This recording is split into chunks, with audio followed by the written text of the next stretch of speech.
Welcome to Lighting the Educational Flame, created and produced by educator and author Mark Hoberman, owner and director of Grade Success Tutoring. Mark will be joined by Susan Brender, CEO and host of The Susan Brender Show. The purpose of this program is to offer our listeners a variety of stories dealing with many interesting topics surrounding education. It is our hope that students and parents alike will benefit from the wide range of topics, including study skills, test prep, anti-bullying, sports, music, and more. We hope you enjoy our show, Lighting the Educational Flame. Hello and welcome to the video podcast, Lighting the Educational Flame, brought to you by Grade Success Education. I am Mark Hoban and my co-host is Susan Brender. How you doing, Hi Susan? there. I'm here, Mark, and I'm delighted to be with you as always. We spoke about some computer things earlier, Susan, and today our guest is David Bradley, a longtime expert in computer science and other things, obviously. David, welcome to Lighting the Educational Flame.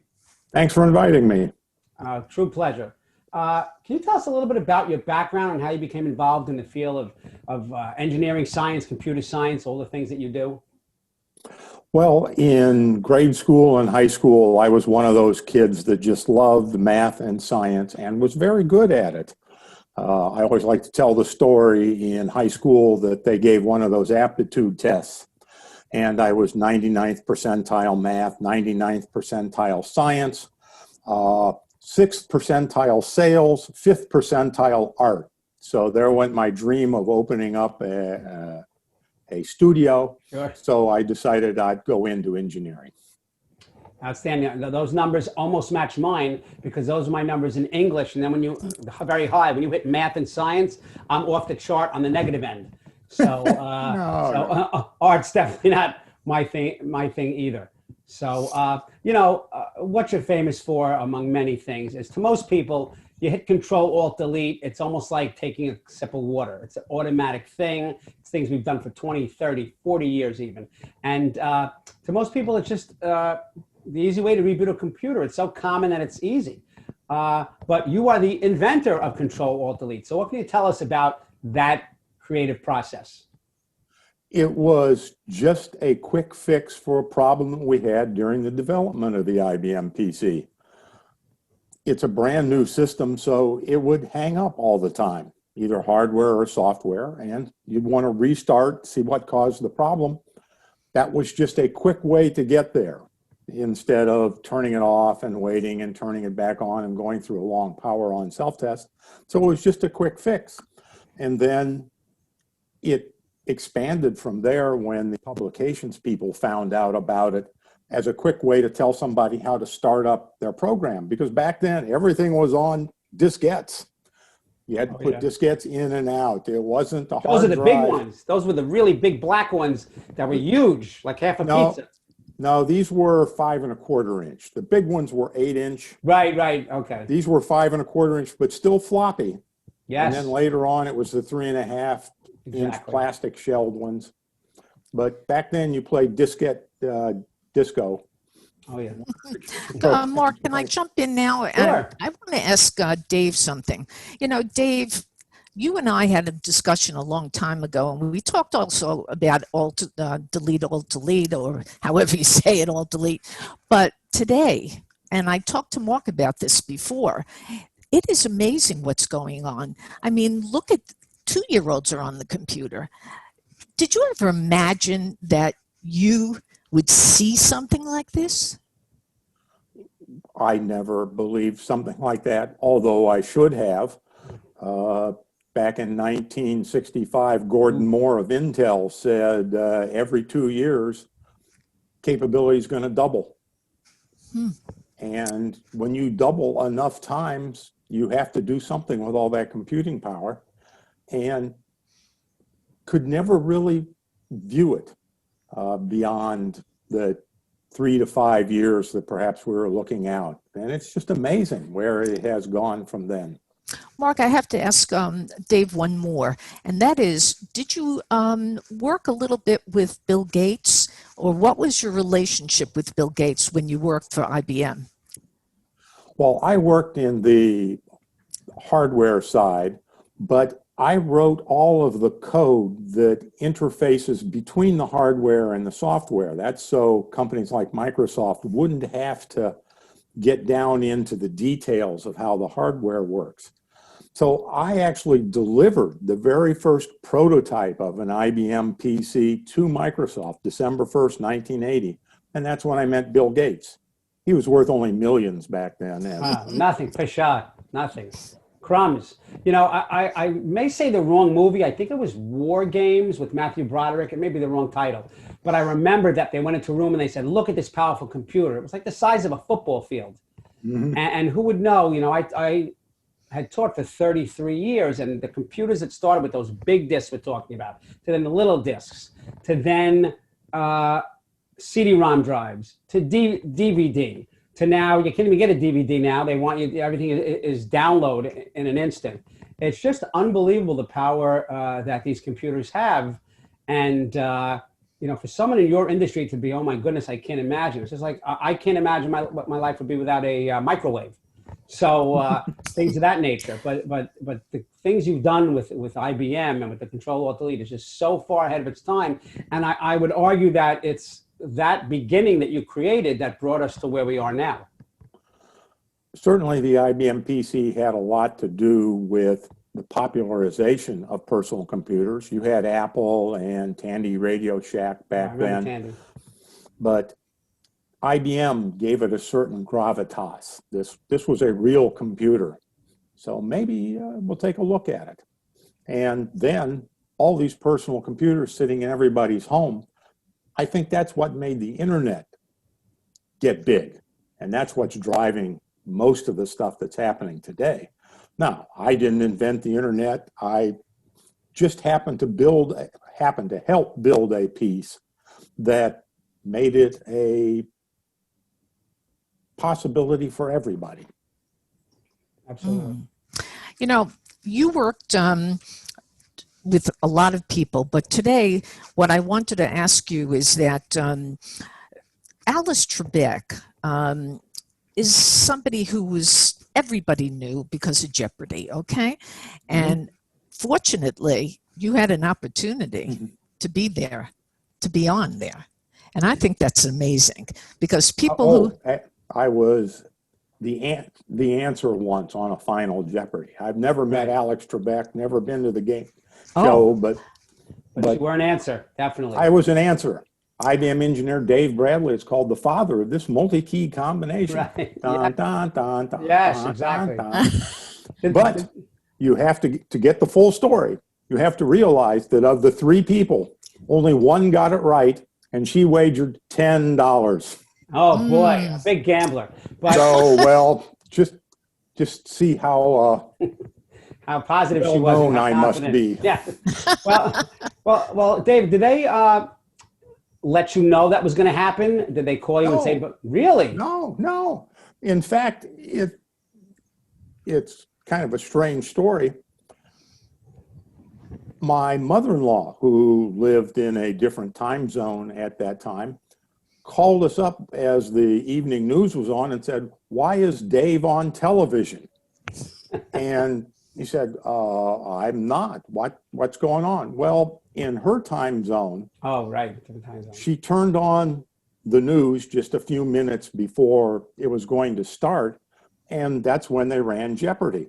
And so she sees the final Jeopardy answer Oh, right. Yep. with my name on it, and she calls up and says, "What's going on?" So That's great. because we could quiz her, she didn't really know which game show it was, but she Right. could explain enough to figure, okay, that must have been Jeopardy. Wow. So we watched the local Jeopardy then, but no, that's the first time I found out about it. That's amazing. What an honor. $10 or not, what an honor. Regardless of the bet. You know, Mark, there's another thing that's interesting about Jeopardy. You know, when Jeopardy started, which is probably, 40 years ago, 30 years ago? I don't even know. It's so long ago. They didn't have the computer. I mean, they came up with all the questions. They had to work to make it happen, and it was really tough. But today, all they had to do was look everything up on the computer. It was just there for them. Isn't that amazing, It's Dave amazing. and Mark? Amazing, right? Because I've done Jeopardy, the game Jeopardy, in my classroom. This character in Romeo and Juliet did X, Y, and Z. And I would have the kids 4 rows, about 6 kids deep, and I would play the music in the background. But it would take me 25 minutes to put that together. Copy, paste, copy, paste. I just went in 7 seconds. Jeopardy theme music on you, bam, popped up immediately. So it was so much easier. So, you know, the way we build upon things, especially with computer technology, it's really endless. Yeah, yeah. It's impressive. You know, what are some of the things that you believe need to be improved in the computer industry? Because I imagine that it's kind of like sending a satellite up to Mars. You know, things are different the way it's done today, and it is an amazing thing. Now, for you, if you look at what's going on, what do you see that's different? Well, I think the big difference between then and now is the way social media has infiltrated every part of our lives. And that's far removed from the part that I know anything about. There are challenges for people building the hardware. We're reaching the point where real laws of physics are starting to get in the way. But I think the real problems are going to be more on the social side. And I'm going to turn that over to people who know something about that. That's not me. Okay. Well, Dave, really quickly, the word you use is very interesting to me because it could be how social media permeates our lives, and you said how it infiltrates. And I have to ask your opinion about that because there's great things about social media for keeping connected, finding people you've lost connections with, business, advertising, things of that nature. But do you see some of the negative effects of it? You know, the getting the news right away sometimes isn't so good if some of the news is not accurate. I think you don't have to go any further than look at the last election to see negative influences on both sides. Everybody is asserting that they have been wronged somehow by social media, and I think that's a problem. Agreed. But I'm not going to get further into that. Like I said, I can tell you how to wire the thing up, Right, how to solve that problem. I gotcha. And you know, you mentioned, Susan actually mentioned students earlier. So we're seeing today that students, as well as educators, are struggling with virtual instruction. How can school districts and even colleges help students in today's difficult times? Oh, I did some of that a long time ago.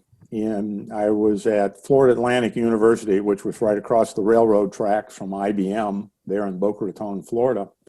And I taught a class that was actually distributed on videotape. It's because they had established this program where I taught in a studio. Fortunately, I had real students sitting in front of me. But for some of the smaller universities that perhaps didn't have that subject matter expertise. I taught a graduate course on personal computer architecture, for example. They distribute those videotapes to like the University of North Florida in Jacksonville.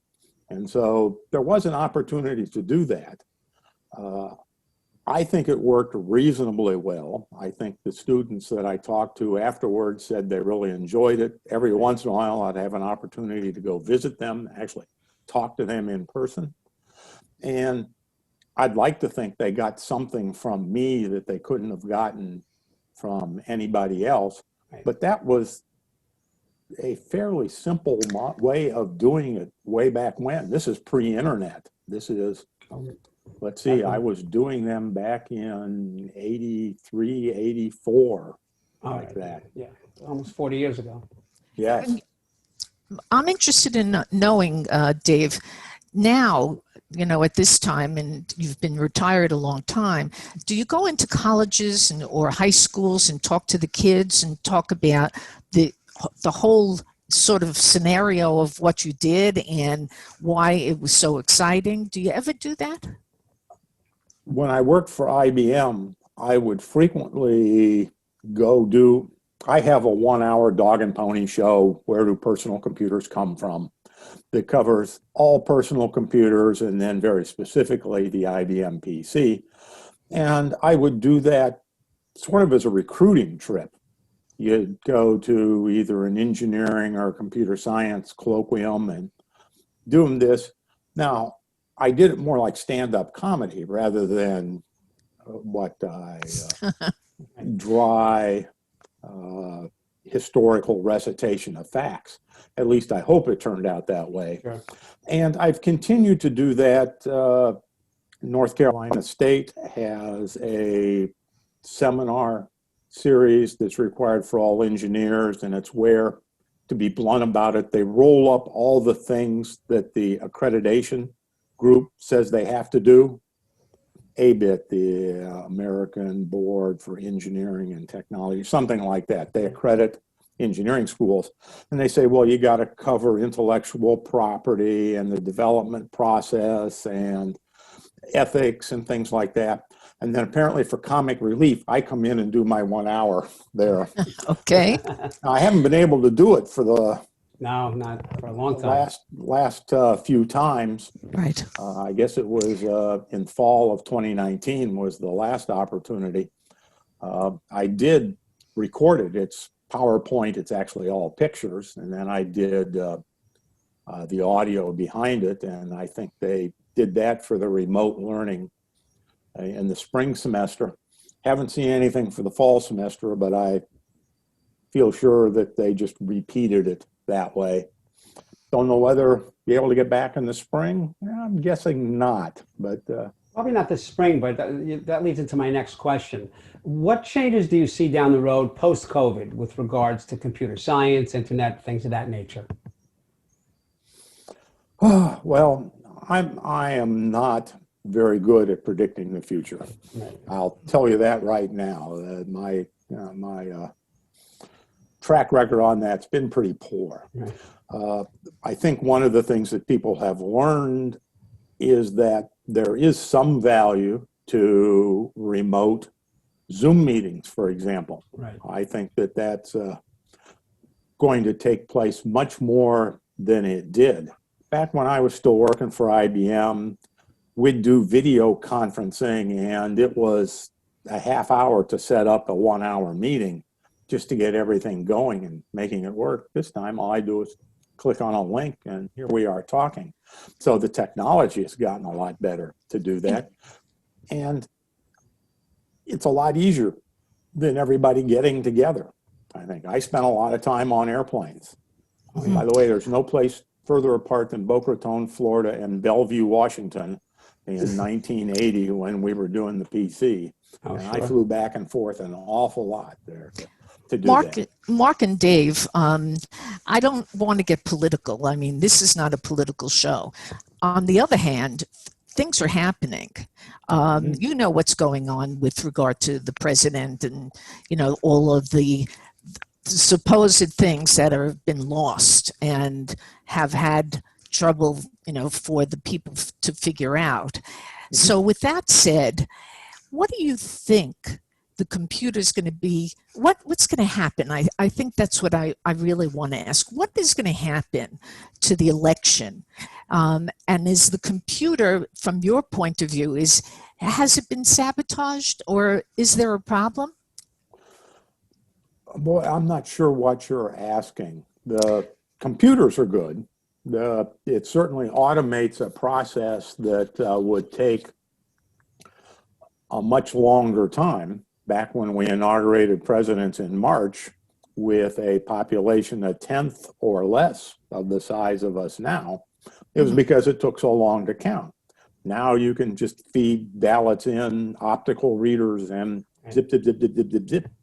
It's like the old days of your punched cards. Right. Everything goes through very quickly.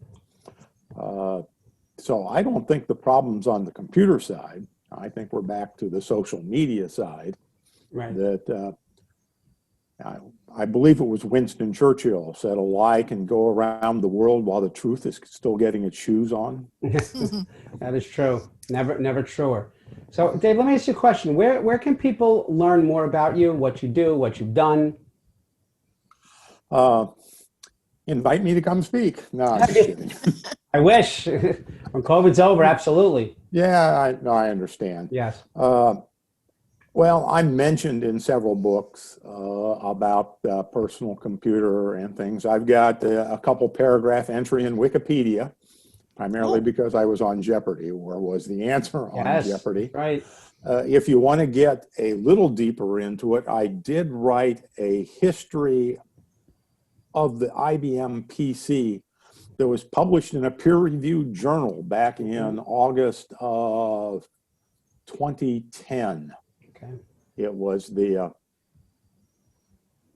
hang on a second, the Computer Magazine of the IEEE, and it was a look back at the development of the IBM PC and why we made the choices we did relative to the development of the machine. And I'd like to think there's humor in there also. So in my entire career, one peer-reviewed journal publication, a comedy piece. So there we go. It's And still great. 2011, not 2010. It was Gotcha. the 30th anniversary of the PC. Mark, he said that he wants to, give us a little bit of humor. I'm putting those words in your mouth, Dave. I try to. Right. Well, it's great to be in that kind of journal is a great honor. You've given us definitely some great information about IBM Computer, about Control-Alt-Delete, that again is on everybody's keyboard. That's an amazing legacy. So, David, Susan, and I can't thank you enough for joining us today and sharing your expertise with our viewers. Thank you very much. And to the viewers, remember to reach out to us on social media. Look for Grade Success on Facebook and Twitter. We would love to hear from you. And you can also find me, Mark Hoberman, on LinkedIn. Again, thanks to David Bradley for being with us today. Susan, as always, thank you. And viewers, don't forget to tune into our next podcast. This is Mark Hoberman, thanking you for watching the podcast, Lighting the Educational Flame, on the Grade Success Education channel. And have a great day. Thanks again, Dave. Thank you. Thank you for listening to Lighting the Educational Flame with Mark Hoberman. To contact Mark, email him at info@gradesuccess.com.